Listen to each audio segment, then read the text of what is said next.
Assalamualaikum warahmatullahi wabarakatuh. Salam sejahtera bagi kita semua. Salam, Om Swastiastu, Namo Buddhaya, salam kebajikan. Perkenalkan, nama saya Khairul Anwar, mahasiswa PPG Prajabatan Gelombang 1 PGSD kelas 3 Unikama Malang. Dalam kesempatan ini, kita akan belajar tentang cara memahami peserta didik. Agar pembelajaran menjadi efektif, maka penting bagi pendidik untuk mengetahui dengan jelas bagaimana gambaran peserta didik yang ada di dalam kelas. Pendidik sangat dianjurkan untuk dapat membuat profil dari setiap peserta didiknya sesuai dengan karakteristik yang dimilikinya. Seberapa jauh Anda mengenal mereka? Adakah perbedaan di antara peserta didik? Di manakah perbedaannya? Ikuti terus ulasan video ini. Karakteristik peserta didik harus menjadi perhatian dan pijakan guru dalam melakukan seluruh aktivitas pembelajaran. Karakteristik peserta didik meliputi etnik, kultural, status sosial, minat, perkembangan kognitif, kemampuan awal, gaya belajar, motivasi, perkembangan emosi, perkembangan sosial, perkembangan moral, serta perkembangan motorik. Berdasarkan hasil observasi dan pemetaan peserta didik yang dilakukan di kelas 2 SDN Tanjung Rejo 5, menemukan 2 siswa yang memiliki keistimewaan. Keistimewaan ini merupakan karakteristik yang berbeda dari rata-rata teman satu kelasnya. Siswa pertama bernama Ihsan Maghribi. Ihsan Maghribi putra dari seorang teknisi bengkel motor, sedangkan ibunya adalah ibu rumah tangga.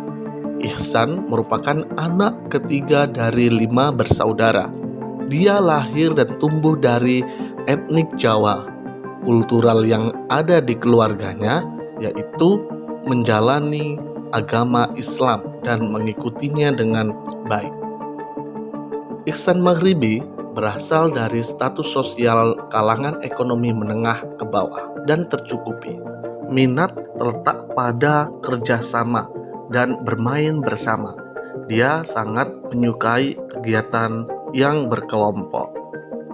Hasil dari pemetaan perkembangan kognitif dari Ihsan Maghribi yaitu pra-operasional konkret, di mana siswa masih harus melihat benda langsung dan masih kesulitan dalam mengingat simbol-simbol huruf.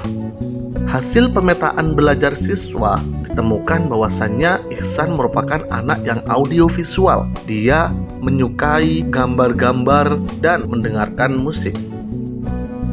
Hasil perkembangan motivasi siswa. Siswa Ihsan masih berada pada tahap membutuhkan rasa aman dan kebutuhan sosial. Ihsan membutuhkan dukungan untuk berani menjawab tanpa rasa ada takut salah. Hasil pemetaan perkembangan emosi siswa. Dia senang karena bisa bertemu dengan teman-temannya dan bertemu dengan guru yang baik hati. Selanjutnya, hasil pemetaan perkembangan sosial siswa. Ihsan berada pada tahap inferiority. Dia menyadari dirinya masih belum bisa membaca, sehingga dia merasa terus untuk didampingi. Hasil pemetaan perkembangan moral siswa. Ihsan memiliki moral yang cukup baik. Dia tidak segan untuk berbagi uang saku atau snack dengan temannya yang tidak membawa uang saku. Dia juga sudah memiliki rasa tanggung jawab untuk menjaga adiknya ketika ada di rumah. Hasil pemetaan perkembangan motorik siswa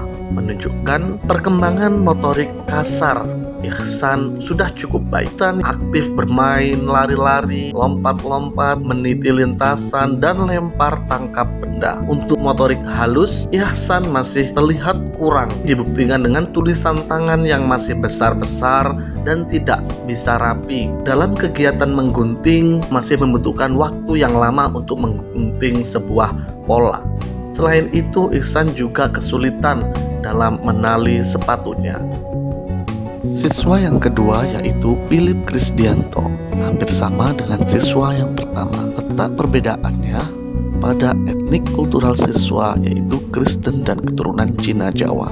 Gaya belajarnya visual, perkembangan emosi siswa yang masih egosentris, perkembangan moral yang menyukai keteraturan dan kedisiplinan kegiatan sehari-hari, dan perkembangan motorik yang berkebalikan dari siswa yang pertama. Kesimpulan dari profiling siswa ini yaitu keduanya mengalami keterlambatan perkembangan kognitif yang sama yang berimbas pada perkembangan lainnya. Dari hasil pemetaan karakteristik siswa di atas akan menjadi bekal guru dalam merancang pembelajaran berdiferensiasi, pembelajaran yang berpihak pada peserta didik. Besar harapannya, dari perencanaan pembelajaran tersebut akan menciptakan suasana belajar yang berorientasi pada kesuksesan bersama. Salam Merdeka Belajar.